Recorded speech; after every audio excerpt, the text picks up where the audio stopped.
Hey students, my name is Roy Lee, and this is General Science Chemistry. Now let me give you a brief introduction to what this course is all about. So before we begin, we kind of have to understand how science is taught in the United States. There's a very strict logic to how science is taught. Usually you start off with a course called General Science. Now, General Science is basically a year-long course, and you learn about all the different topics of science. So you learn about bio, you learn about chemistry, you learn about physics. Of course, you learn only a little bit of each topic. Now, based on this, you move on to high school and you get to 9th and 10th grade. Then you get to these year-long science courses, usually called Intro Bio or Intro Chem. And these courses are, they're one topic and you learn them for an entire year. So obviously they're going to be much more detailed. And based on these courses, when you get onto junior or senior year in high school, you move on to AP courses. And advanced placement courses are obviously the hardest courses you can take in high school level.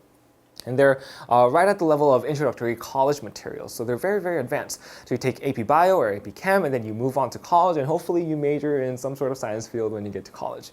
Now, here's a question that a lot of students have. When do I take the SAT 2 test, and when do I take the AP test? Well, for chemistry, I actually advise you to take the SAT Chems right after Intro Chem. And the reason for this is because SAT chemistry, not that hard.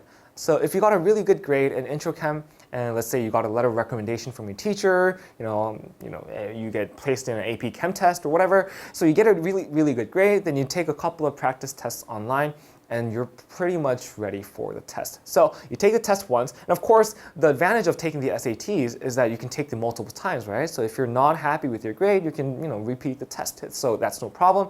What ends up happening, more likely than not, is that a lot of students take the SAT 2 chemistry test right after they take the AP chemistry test. Now, for obvious reasons, AP chemistry is much more advanced than SAT 2 chemistry, meaning that if you take a year-long AP chemistry course, then you're probably more than ready to take the SAT course. So you take the AP test in May, and you take the SAT 2 chemistry test in June.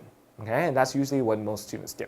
Now, what kind of students would take this course specifically? Well, if you're currently in 7th to 10th grade right now and you're taking a general science or an introductory chemistry course, then I really advise you to take this course simply because all the materials that we're going to be covering is going to be exactly the material that you're going to be learning in school. So think about this, right? Some students, I'm worried about moving to the United States. So there's some students who are first moving to the United States right now.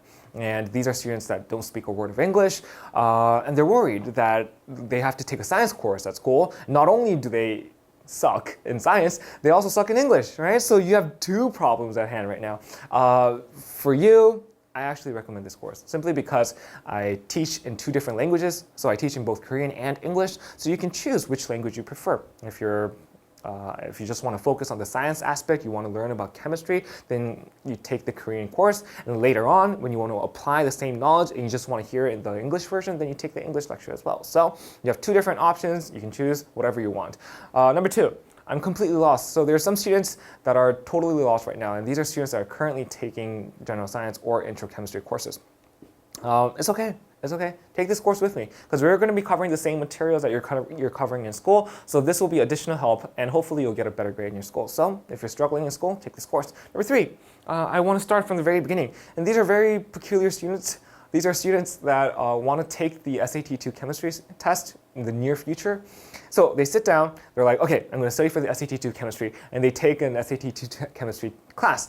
And they're like, I don't understand what's happening here. I'm one of those people that I need to start from the very beginning. I want someone to explain the really, really core fundamental concepts first, and then based on that, I can talk about more advanced chemical concepts. And that's fine. Okay, and this course is designed for students like you. If you want to look at the very fundamentals of science, if you want to talk about, literally what does a bond mean, or what does, entropy mean, these are concepts that we cover in this class, right? So it's very, very basic materials, fundamental materials. You learn this, then you move on to your SAT 2 chemistry class, and then based on that, you move on, you take the SAT 2 to chemistry, and that's fine, that's perfectly fine. And there are students that say, I really don't like science. I get you. I understand you. You might be thinking like, I'm an English major, to my bones, right? I really, really hate science and math. It's okay. But here's my advice. You can't run forever, right? You're in high school, right? You have to take a science course before you graduate from high school, and chances are you have to take either a bio or a chem class, right? Physics, a lot of students struggle with physics, so that's not even an option for them. So you're probably, juggling between like bio and chemistry. Which one should I take? And my advice is, you have to take that course sooner or later. So you might as well do well in it, right? So prepare yourself. If you're taking an intro chemistry course, then these are the basic fundamental concepts you're going to be talking about in class. And if you might get a head start by looking at this course. So a couple of things I want to mention about science. It's a little bit different from math. And here's what I mean. When you take math, there is a progression, right? So you take algebra 1, then you move on to geometry, then you move on to algebra 2, and then pre-cal, and then calculus AB or BC or whatever. But there's not a lot of overlap between the materials. And I'll give you an example. If you go to pre-calculus class, the first day of class, you don't normally have to rely on the things that you learned in geometry in order to succeed in pre-calculus, right? There's not a lot of overlap. That's totally different with science.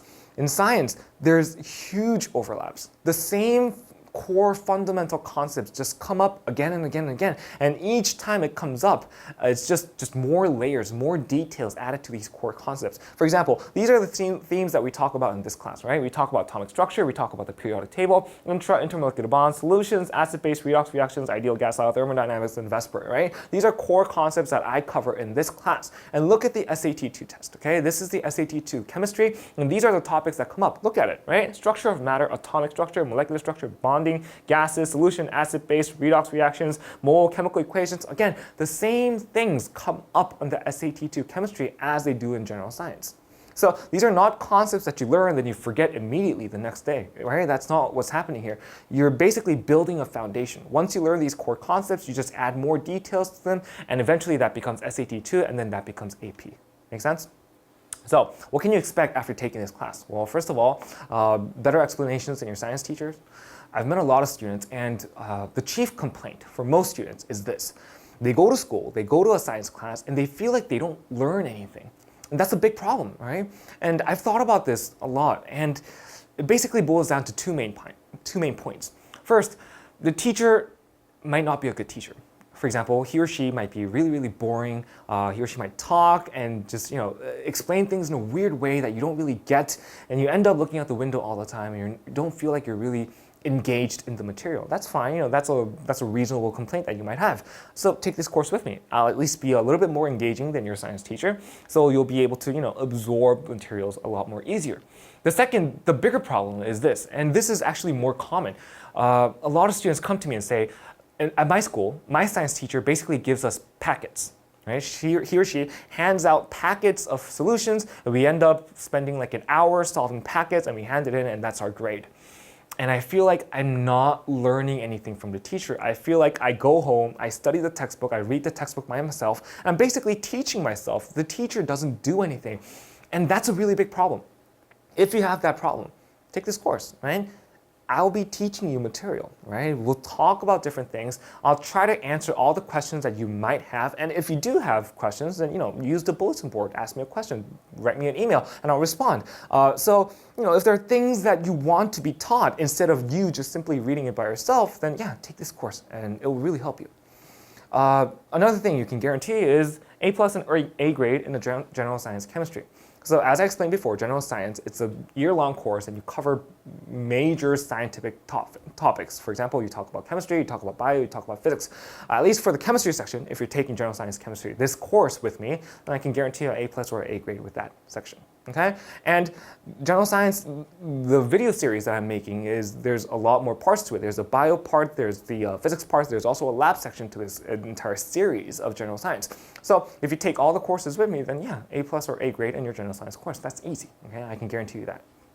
Before, you build a foundation for SAT and AP tests. Again, like I mentioned, these are core concepts that you don't learn and you forget, right? These are concepts that you just build upon. So you might as well have a really strong foundation to kickstart off your SAT and AP science careers, right? So if you want to learn from the very basics, yeah, you've come to the right place. This is the place where you start, okay? So my name is Roy Lee. I'll see you in class. Hi students. General science chemistry. So as you know, general science as a whole is composed of arguably three major science subjects, which is biology, chemistry, and physics, right?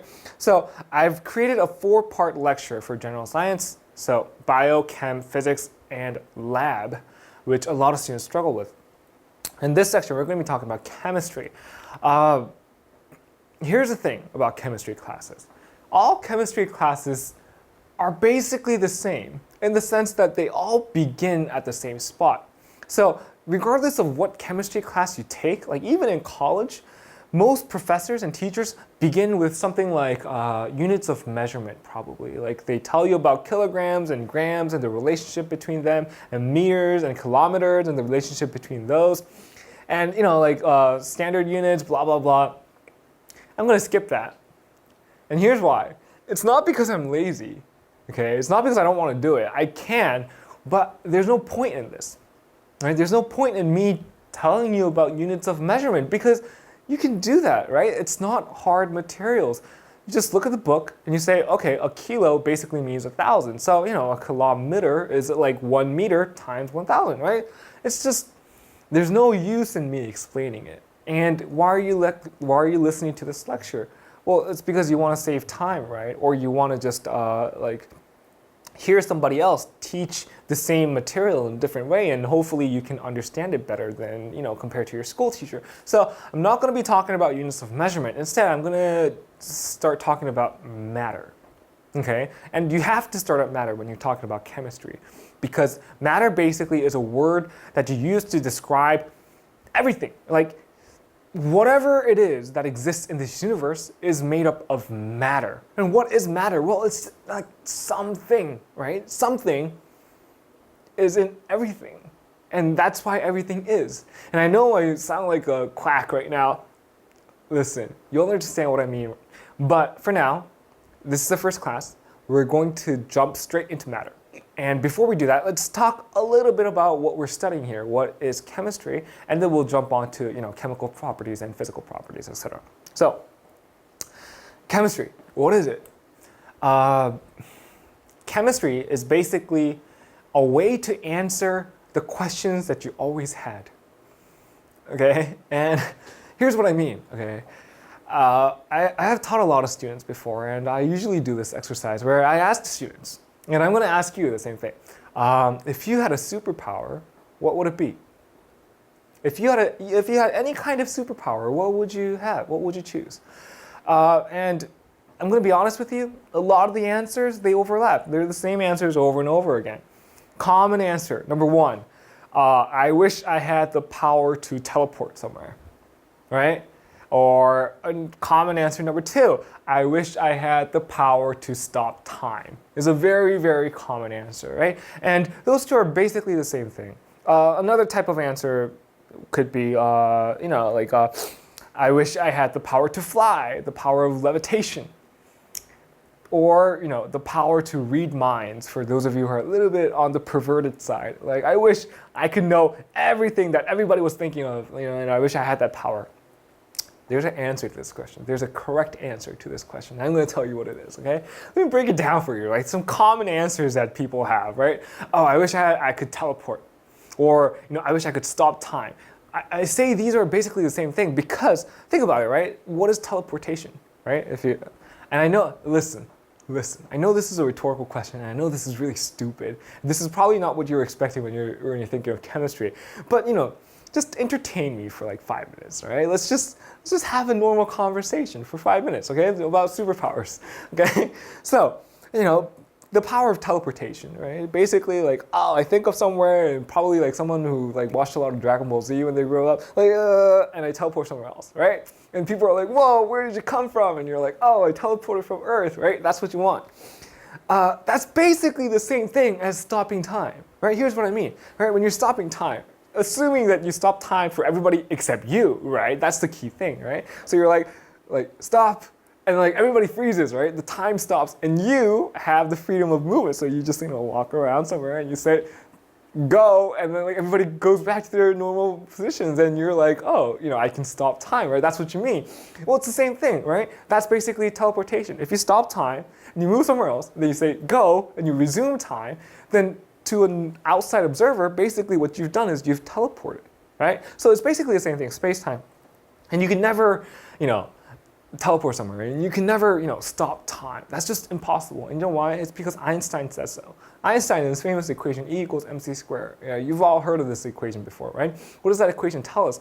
Well, in order to reach the speed of light, which is c, you can't have mass. If you have mass, then it's always going to drag you down. You can never really achieve the speed of light. And what is the speed of light? 3.0 times 10 to the 8th meters per second. Okay, that's the speed of light. It's c, right? In 1 second, light can travel 3.0 times 10 to the 8th meters. Now, assuming that you can get really, really close to the speed of light, which is how you teleport somewhere or you stop time, okay? You would be traveling at a ridiculous speed. A major league pitcher in the United States, right? If he throws a fastball, that's probably around the range of 170 kilometers per hour or about 180 kilometers per hour. And that's like a really, really fast ball, right? So you're a batter in the major leagues, right? You're batting the ball, right? And a pitcher is throwing a baseball at you at 180 kilometers per hour, and that hits your face. What do you think is going to happen? If I get hit with a baseball traveling at 180 kilometers per hour, that's just it. That's the end of my day. Like, that's the end of my week. I'll be curled up in a fetal position somewhere in my room, okay? Because it's like, that's a lot of speed and it hurts, right?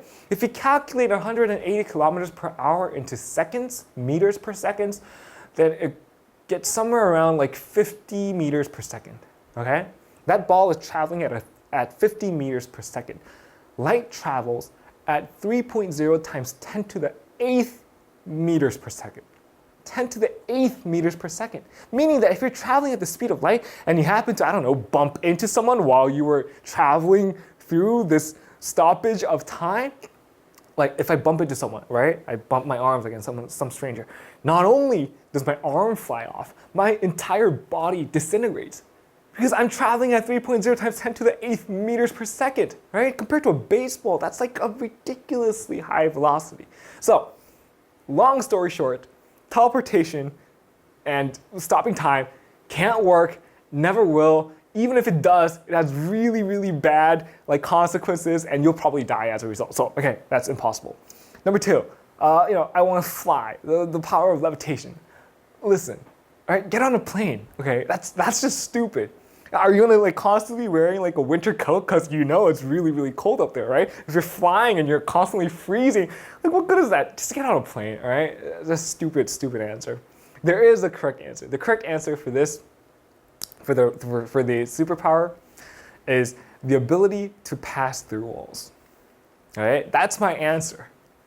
And let me try to sell it to you. Okay, here's why. All right, you're standing around in your room, right, and you're leaning up against a wall like this. Okay. And mom comes over, and mom says this: "Hey, isn't it time for you to study?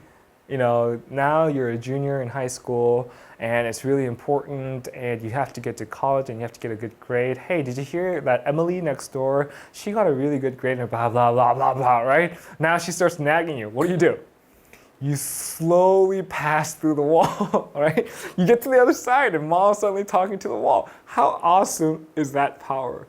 Not only is it useful, but you can also just, it's one of those powers where you just kind of abuse and nobody can get really mad at you for it, right? If you have superpower strength and you punch walls, people are like, whoa, he's dangerous, right? Well, you pass through walls and people are like, I wish I had that. Anyways, why am I telling you about superpowers? Well, it's because chemistry is your answer to this question, right? I want to pass through walls. Why can't I, right? This is a wall. I want to pass through this wall. Why can't I pass through it? Well, it's because of chemistry. And if you study chemistry, then you can start to understand why certain things are possible and certain things are impossible. And here's why I'm telling you this. Well, it's because chemistry has a bad knack right? It has a really bad reputation. If I walk down the street and I grab like 10 people and I ask them all, what do you think chemistry is? 9 out of 10 people will say something along the lines of this. You put on a white lab coat and you get like these beakers and you have like these weird colored liquids and you mix them together and they start exploding. You know, I've seen a movie where there's this mad scientist and he was making up like this weird poison and he was like cackling like mad. He was like, ha ha ha ha ha ha, right? That's what people think chemistry is, right? That's not chemistry. That's a very, very, very small part of chemistry. The experiments that you do in school are simply really, really dumbed down experiments that are just there so you can, you can see that what's in your textbook is true, right? You're not doing a really new experiment. You're just replicating an experiment that someone else has already done, or just to prove a point, right? So that's not actually chemistry. What chemistry is trying to answer these fundamental questions we have about the world. Why can we do certain things and why can't we do certain things? And that's human nature, to be curious about things. Okay? So, when we're curious about the world, we often ask things like, okay, like there's this wall, there's me. I can't pass through this wall. Why? Well, let me ask you the question right now. Why can't I pass through a wall? And you'll probably say something along the lines of, well, you're a human being, and obviously, if you're not dumb, you should have realized this by now, right? This is a wall, and human beings can't pass through walls. Why not? Well, because the wall is like really like rigid and like it has a structure. What is that structure? What do you mean by rigid? What is rigid? See, and then I start asking you 2 more questions, and you suddenly get totally lost, and you're like, well, the wall is really like rigid. Why? Well, because it's rigid, and you start having no answers for this. Chemistry is really asking these fundamental questions, asking us, what is it that, what is composing this wall? What is this wall made out of? What am I made out of, right? And these are what we call matter, okay?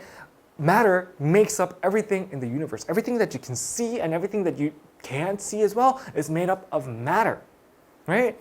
What is matter? We'll talk about it in a few seconds, but when we understand the interactions between matters, then we begin to understand the world that we live in, right? Am I made out of matter? Yes. Is the wall made out of matter? Yes, right? So there's an interaction going on between the matter that makes up me and the matter that makes up this wall, right? And when we begin to understand these interactions, then we can make fundamental rules about the universe that we live in, right? We can deduce logic from this, and we can say, oh, what, when, where, why, and how, about how different matters interact with each other. And hopefully I'm telling you a little bit about chemistry that you haven't really thought about before, right? It's not all about those experiments. Those experiments are a very, very small fraction of what we say chemistry is, right? Here's another example. Look at this. Look at this picture. What is this?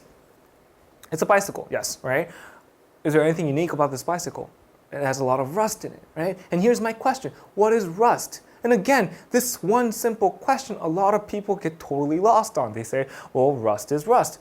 I say, well, how does rust appear? And you say, well, you put a bike out for a long period of time outside, and when it rains, I think rust, is created by rain. And then I ask you, like, does it mean that rust particles are coming down from the sky? And you're like, yeah, I don't know. Go ask your chemistry teacher, right? This is what we're studying. Don't run away from these questions. Let's really try to, tackle these questions head on and try to answer why certain things happen in the world. Okay, so. Like another example would be like this water glass over here, right? So, I could put sugar in it, or I could put salt in it, or like this picture, I could put, like an Alka-Seltzer pill, and I could say, what is happening here? Right? And I ask you to describe what's happening, and you tell me, oh, it's a pill here, and it's bubbling up in water. I ask you why, then you get lost immediately, like one question, why? Then you say, I don't know. That's just what it is. That's what we're studying. We're studying why this happens, okay? Chemistry has a lot to do with the history of humankind, in the sense that human beings for a really, really long period of time have been fascinated with the idea of alchemy. Okay, what is alchemy? Alchemy is the power to create gold out of things, right? You all know the story of King Midas, right? Everything that he touched turned to gold.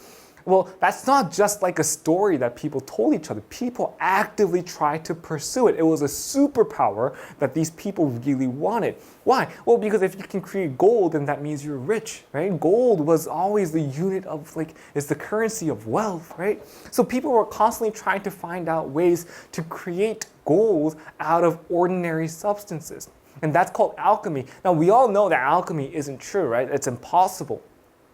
But it's not, what I'm trying to say, it's not like a phase that humankind went through. It was a very, very long period of time in which human beings actively tried to create gold. And, in the length of human history, it's only been, a very, very small fraction of time that has passed since we realized that this is impossible, that alchemy is impossible. Now, what people were trying to do when they were trying to create gold was, they took like common objects like metals, like lead and iron, and they were saying, how can we transform this into gold? And how do you do it? Well, you start boiling it in water, you start putting acid on it, and you start banging against the wall. Like, you do all these experiments to try to manipulate this ordinary item into gold. And in that process, people understood and realized that there were certain rules that were applicable to all things. And that has become the foundations on which chemistry was built upon. So based on what we learned on alchemy, now we can say, okay, these are some chemical properties that certain things have, and the study of these chemical properties is what we call chemistry. Okay? So before we begin understanding what chemistry is, there's a few certain fundamental statements that we should just make sure it's clear in our heads. And these are statements that are true. Right? And just accept them to be true and be done with it. There's no reason for us to be, you can ask questions about what is matter, what is antimatter. Very good question. Ask that question when you get to university. Don't ask it right now, because right now what you're doing is you're building foundations for a good science education, okay? And when you start asking fundamental questions with these general statements, then you get too off track. And you get too sidetracked, and you spend too much time trying to learn about things that are impossible for you to learn right now, okay? So good questions, okay? Good questions. Ask them when you get to university level science courses. For right now, let's just focus on the fundamentals first, okay? So the world we live in consists of matter. That's just a fact that we just, take for granted now, right? The world we live in consists of matter. All matter is made up of atoms. All matter is made up of atoms. The atom has a particular structure. Differences in the composition of the structure results in different materials called elements. So, everything is made up of matter, okay? Good, okay? That matter is actually, atoms, okay? The atom has a structure, it has a very unique structure, okay? And those changes to those structures can result in different elements. Hopefully, I'm making sense, okay? Let's look at the first statement. The world we live in consists of matter. Well, what are the properties of matter? What do we know about matter right now? Matter is anything that occupies space and has mass. This is probably the definition that's in your scientific textbook, right? So what is matter? It's anything that has a volume, right? That occupies space and has mass. Do I have matter? Am I made up of matter? Yes, of course. How do I know? Well, I'm taking up space, right? I have a volume, so I'm taking up space, and I have a mass, right? I have, I have weight. If you're living on Earth, then you use a gravitational pull and you say, oh, I am this kilograms, right? But I, in fact, have an essential mass inside of me. I have some kind of weight. Matter can have physical properties and chemical properties. So when we say matter, we can describe matter as having different properties, first being the physical, second being the chemical properties, right? What do we mean by physical properties? Well, physical properties of matter depend on basically our five senses. What are our five senses, right? Like sight, hearing, taste, that, right? So basically when we look at matter, when we say, okay, what information can I gather about that matter? And those informations are called physical properties of that matter. So what it looks like, what it tastes like, what it feels like, what it smells like, these are all physical properties. Here's the thing that you have to know. Physical changes do not change the essence of the matter. And I know this is a very ambiguous wording, the word essence. But for now, think of it this way, right? If I have salt crystals on my hand, right? Table salt, right? And I lick my hand, what does it taste like? It tastes salty, right? And it's a solid salt structure that I have in the palm of my hand, and I lick it and it tastes salty. Now, what if I put that salt into a glass of water and dissolve it, right? Can I see the solid crystals anymore? Can I see the solid salt crystals? No, you can't. But if you take a swig from the glass of water, what does it taste like? It still tastes salty. It has an essence, even though the physical properties, what it looks like, has changed. Okay?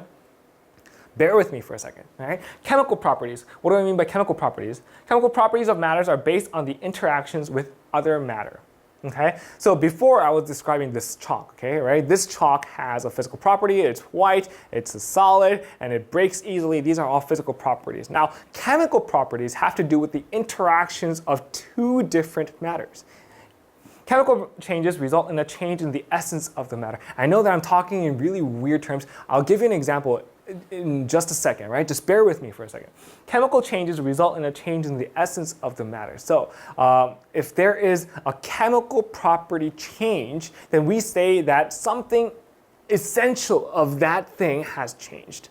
And that's what we call a chemical reaction. When we observe a chemical change occurring between materials, we can say a chemical reaction is occurring. So, long story short, let's take a couple of examples and let's see what we mean by physical and chemical properties, right? What is this? This is a box of matches, right? What are some physical properties of this match? Well, we can talk about the color. Well, it's red here, and it's like wood color. What's the texture? Well, if you rub the match, it's very it's rough. What's the physical state? Well, it's a solid, right? What does it smell like? These are all physical properties of that match, right? Let's look at this match. All right, let's look at this match. Obviously, something has changed, right? But instead of talking about what's changed, let's just look at this match and try to say, what are the physical properties of that, okay? So forget what you just saw. Just look at this and say, what are the physical properties of that? Well, we can say there's a color here. It's like black, red, and yellow here. There's the texture here, the physical state, and the smell, etc., etc. These are all physical properties that we can associate with that match. Now, here's my question. Did something change? Yes. Something did change, right? You have a red match over here. Now it's black and there's like these trails of smoke. What has happened here? Something has changed. How do we know something has changed? Well, the interactions between that and another matter is different now. What do I mean? If you scratch that match against a box, what happens? Nothing, right? Probably the head part over here, the black part, will just rip off, right? But if you have the red match and you strike it against the box, what happens? Then you have flames. So obviously, a match and a box, when you interact these two materials together, there's a difference in the results. And that's what we mean by there's a chemical change. There's a chemical property that has been changed. If you strike it against another match, right? You have a red match and another red match and you strike it together. What do you have? You have two matches that are in flame. But what happens if you have two black matches and you strike them together? Again, no flame. Something has changed. And that's something we observe. We say that there's a chemical reaction that happened. In this case, it would be a combustion reaction, meaning that there was something that was combusted. It went up in flames and interacted with oxygen molecules. So, more fundamentals. All matter is made up of atoms, and the atom has a particular structure. Let's talk about what that means, right? The atomic structure, I'm sure you've all seen this before, right? Matter is composed of units called atoms, and atoms are basically the smallest unit of a chemical element. So, we're going to be talking about atoms and elements and molecules, and hopefully these words will be very clear in your head as we progress through these lectures. But for now, let's just understand that there's an atom, right? An element is basically a bigger unit of that atom. So you can have elements, and elements are made up of atoms. Okay? Atoms are the smallest unit of matter that retains a particular chemical property. Again, chemical property. Think about what this means. It's an interaction between that atom and another atom or a molecule or matter. So atoms are the smallest unit. And I know this is really like, I get to this point and people's eyes start glazing over. And maybe this is happening to you right now. Maybe you're like, oh, okay, now he's lecturing. Now this is chemistry and it's boring. Listen, come back, okay? It's not that hard. Here's what I'm basically saying. There's things in this world that exist, okay? And these things are made up of matter. It's just something. It's something there that makes up this material. Now, if I cut this material down to the smallest unit I can get, then that small unit is called the atom, right? And that's actually like a really old definition. Before, people used to say the atom is the smallest possible unit that we can break down.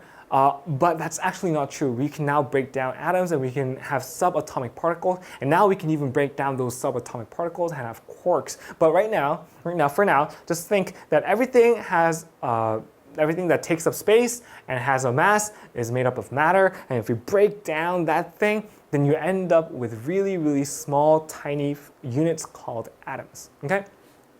Atoms are composed of protons, neutrons, and electrons. This is a key thing that you should retain from this lecture, that atoms basically have a structure, and this structure is made up of protons, neutrons, which combine together form the nucleus, and electrons. Okay, so this is basically, the atomic theory. This is what the atomic structure looks like. What do you see here?